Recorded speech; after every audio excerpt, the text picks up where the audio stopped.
The House of Rothschild wasn't just a prestige historical biopic designed to sanitize a banking family's rise to prominence.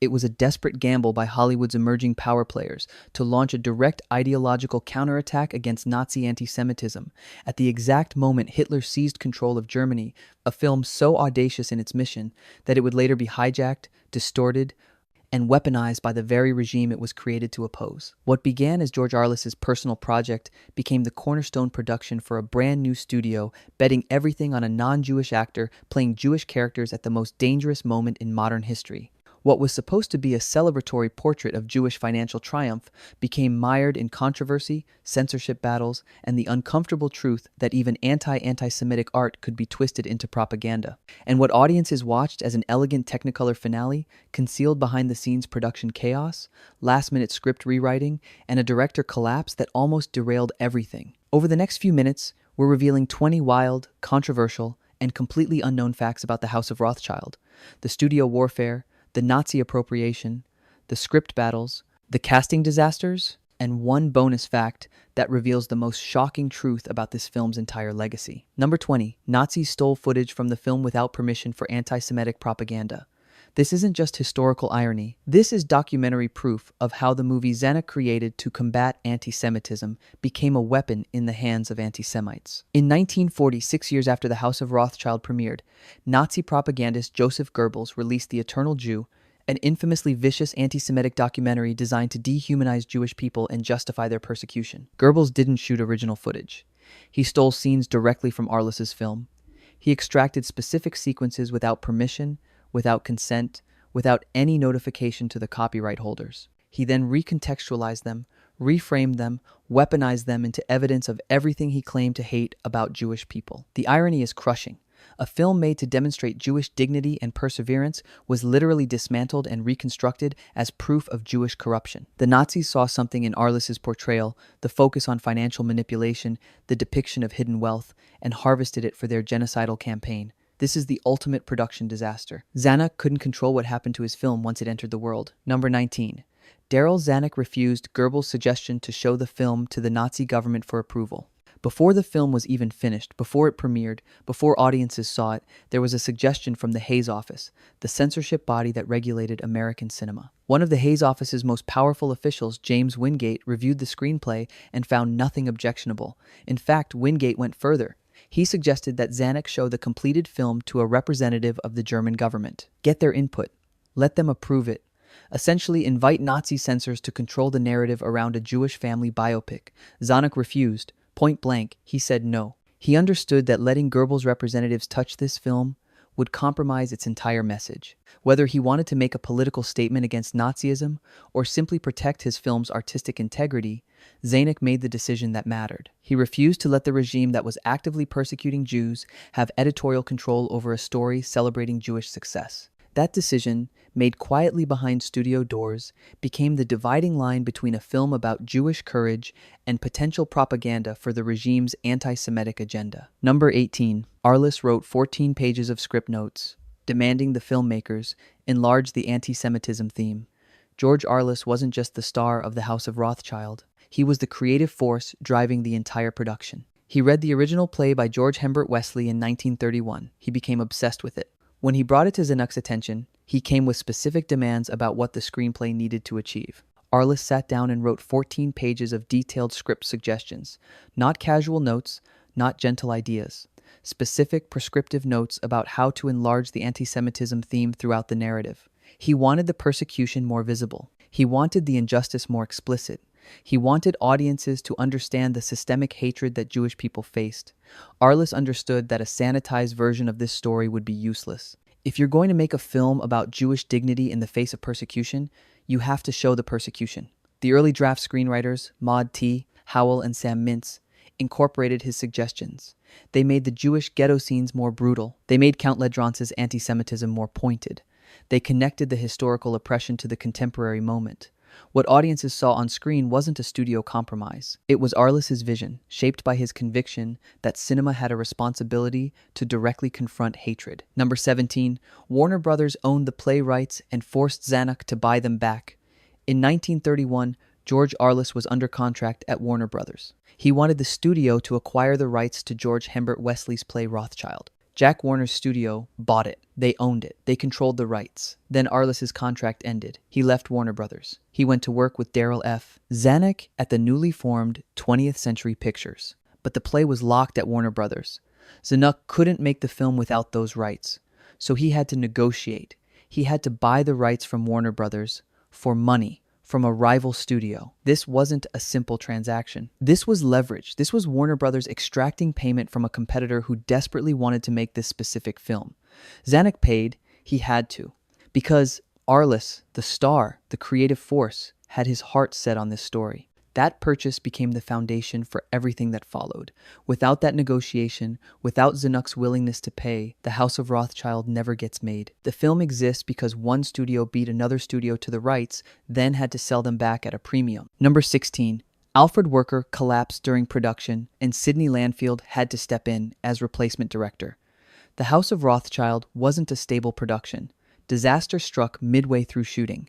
Director Alfred L. Worker fell ill. This wasn't a minor problem. This was a production shutdown. The cameras had to stop rolling. The cast was standing by. Crew members were waiting. You can't shoot a film without a director. So producer Zanuck made an emergency call to Sidney Lanfield, another director at the studio. Lanfield stepped in. He took over. He directed scenes for several days while Worker recovered. This is the kind of behind-the-scenes chaos that usually gets buried in film histories because studios don't want to advertise instability. But it happened.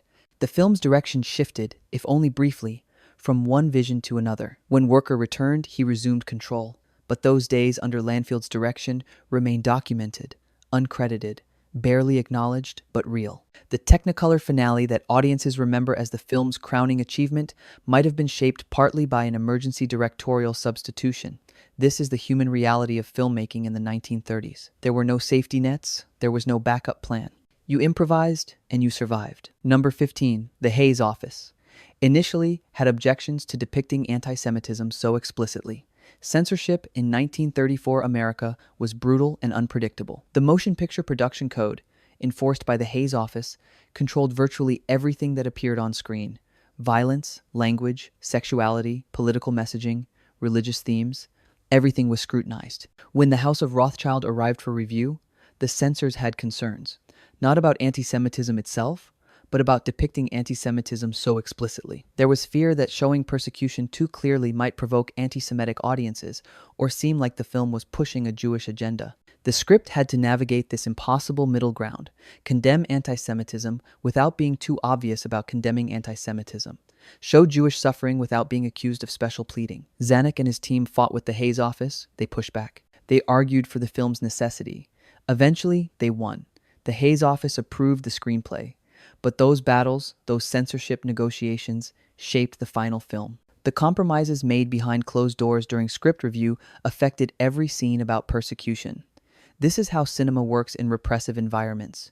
You don't just create freely, you negotiate with authorities, you make concessions, you shape your vision around what censors will allow. Number 14, the Anti-Defamation League initially opposed the entire project. Before the Nazis had a chance to steal footage, before the film premiered, the Anti-Defamation League, America's most prominent Jewish advocacy organization, opposed the film's production. Their concern was straightforward.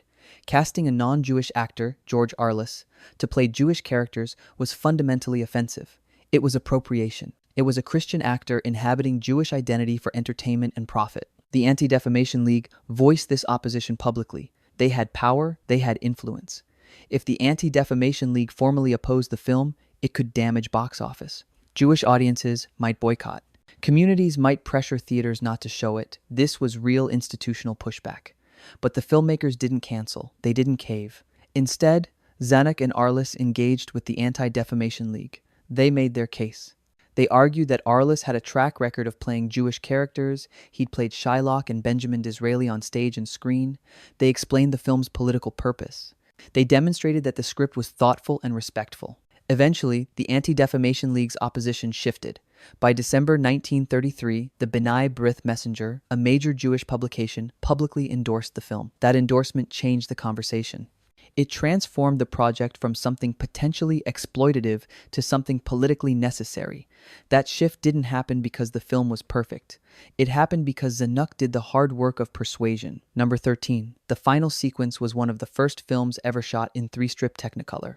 In 1933, when this film was being made, Technicolor was barely available. 3-strip Technicolor, the process that produced brilliant, saturated color, existed in laboratories, not on film sets. It was experimental, it was expensive, it was unpredictable. Only 2 major films had used it for substantial sequences.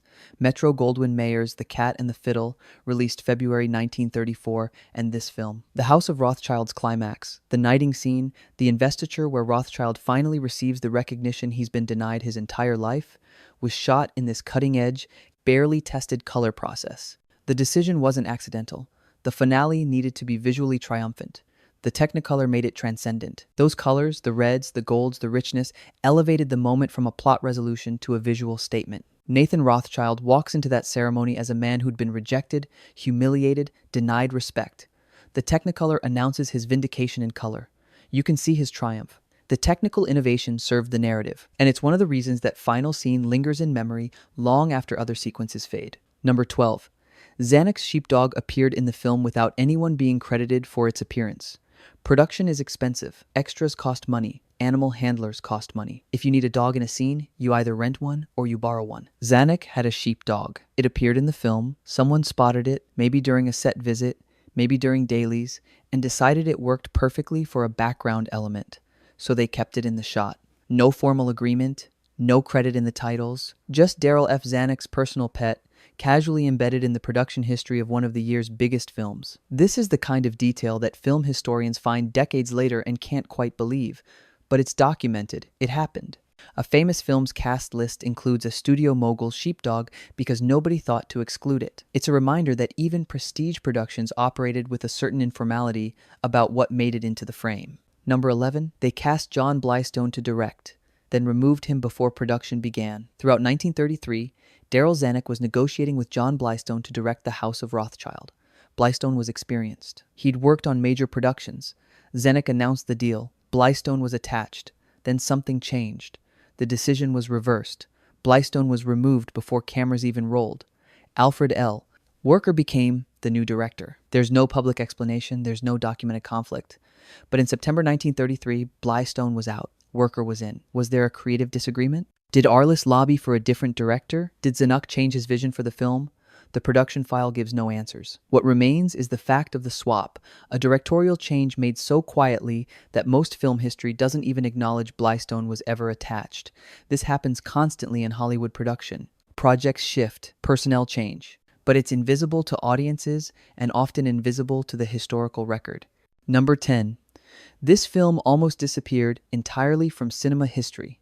Think about the Academy Awards. The Oscars, The House of Rothschild was nominated for Best Picture at the 1935 ceremony. It competed against It Happened One Night, which won. But the nomination itself was huge. This was one of the 5 best films of 1934, according to the Academy. Film Daily's critics voted it the second best picture of the year. It was the biggest hit of brand new 20th century pictures. It broke box office records in Europe. It was shown at the prestigious Milan premiere and received sustained applause. Audiences loved it. Critics praised it. Yet today, most people have never heard of it. Film enthusiasts often don't know it exists. It's not part of the cultural conversation. That's a staggering reversal. A film nominated for Best Picture, released to major acclaim, and then almost completely forgotten. Why? Partly because the issues it grapples with, anti-Semitism, persecution, the Nazis, became so violently real that the film's fictional treatment felt insufficient. Partly because the Nazis' appropriation of its footage tainted the work. Partly because newer films address these themes more directly. Number 9. Boris Karloff was cast specifically because he wasn't a villain type for this role. Boris Karloff had built his entire career playing monsters. Frankenstein's creature, the mummy, werewolves, deranged killers. He was typecast as horror, but in The House of Rothschild, he plays Count Ledrance, an anti-Semitic Prussian banker. Not a monster, not something supernatural, just a human being animated by hatred. That's actually more unsettling than a creature. Zanuck's casting of Karloff in a realistic villain role, a man who spreads propaganda and incites pogroms, forces audiences to confront that real anti-Semitism is more dangerous than any fictional monster. Karloff brought menace without makeup. He brought conviction to the hatred. He made Ledrantz believable as a human being who genuinely believes what he's saying. The casting almost functions as an argument. True horror isn't in the fantastic. It's in how ordinary people embrace extraordinary evil. Karloff understood this. He played Ledrantz not as a caricature, but as a character with full conviction in his beliefs. That's scarier than any creature Karloff ever embodied. Number 8. George Arliss's real wife played his wife in the film without billing. Florence Arliss, George Arliss's actual wife, appeared in the film playing Hannah Rothschild, Nathan's wife. This wasn't nepotism or vanity casting. It was pragmatic filmmaking. Why hire an actress when your star's real spouse is available? Florence played the role without major billing. Her name appears in the credits, but she's not featured in the marketing, not discussed in reviews as a significant performance.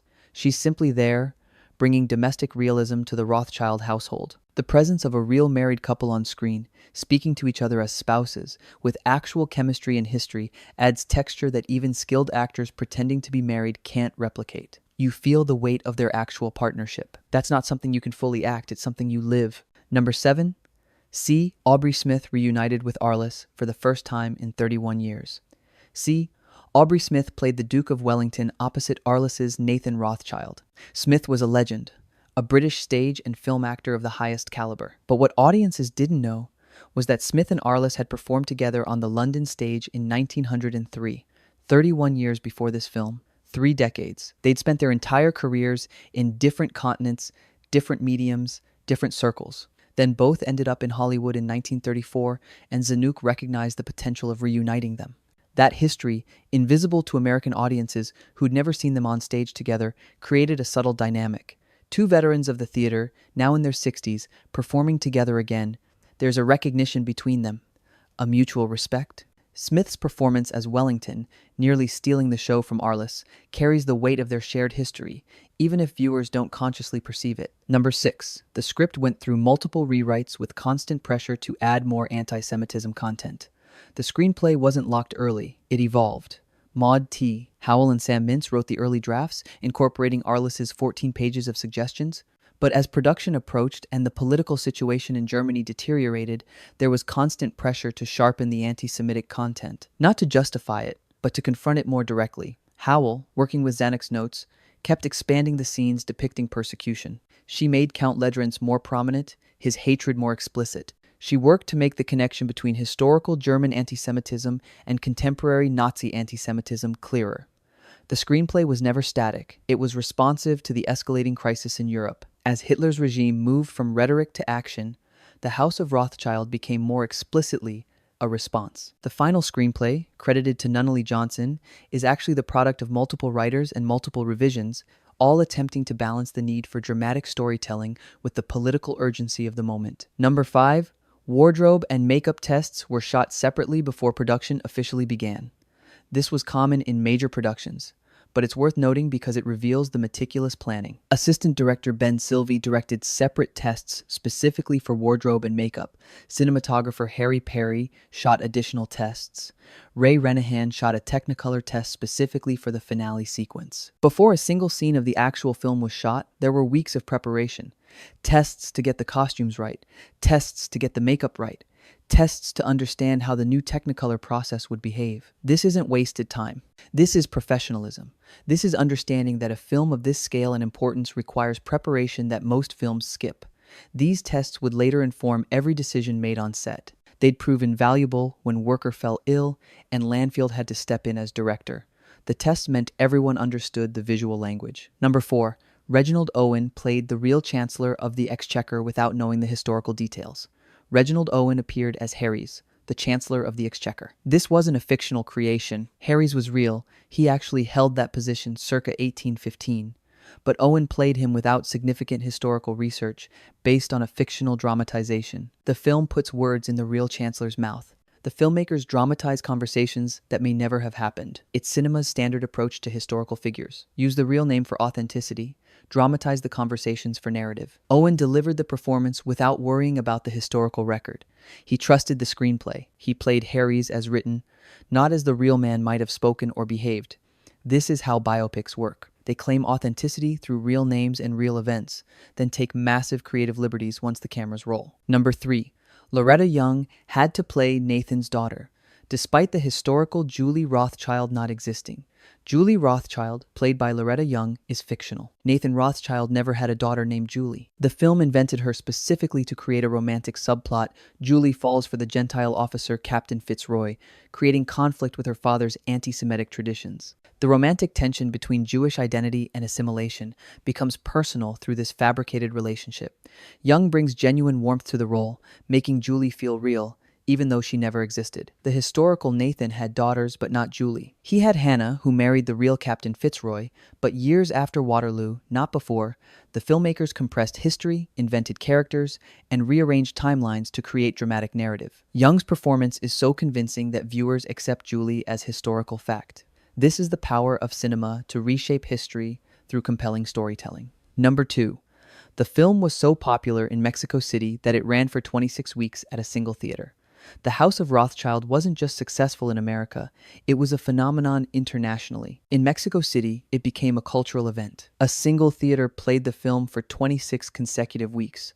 That's over half a year. The same film, the same theater. Week after week, audiences came back. They brought friends, they discussed it, they debated it. That kind of sustained run is almost unimaginable in contemporary cinema.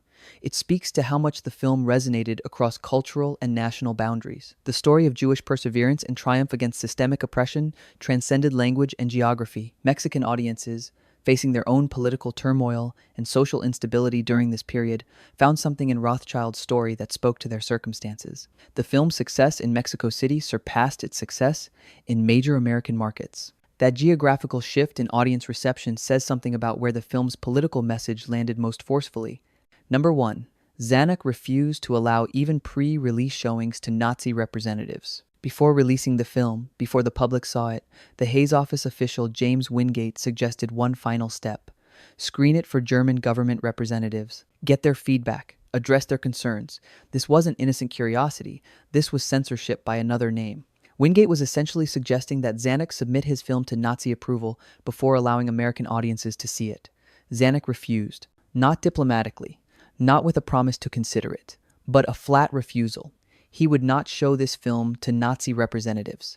He would not subject his work to their judgment. He would not give them any opportunity to demand changes or deletions. This was a significant stance in 1934, when many American business leaders were attempting to maintain relationships with the Nazi regime.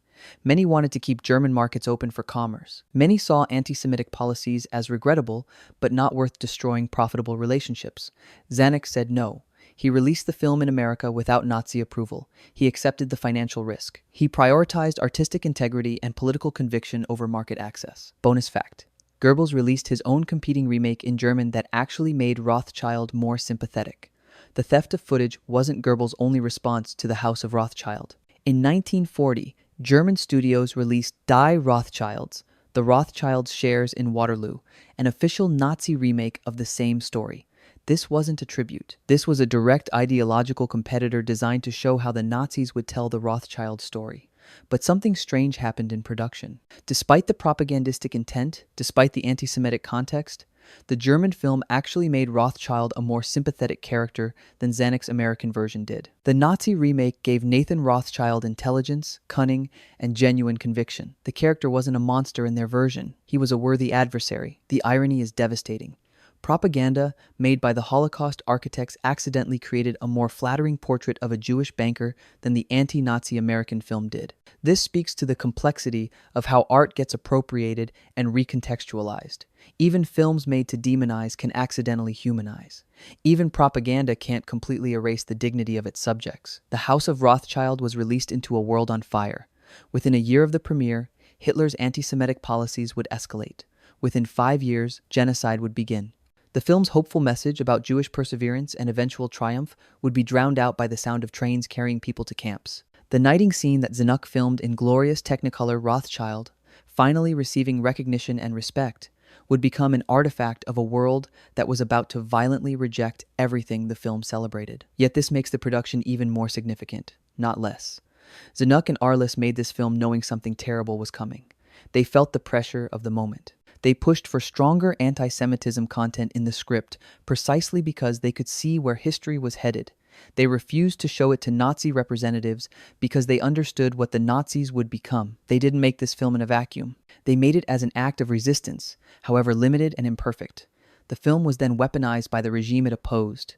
Its footage was stolen, its legacy was distorted, yet it endures. It exists as evidence that cinema tried, that artists attempted to speak up, that a major Hollywood studio and a legendary actor chose to address anti-Semitism head-on at the precise moment when silence would have been profitable and safer.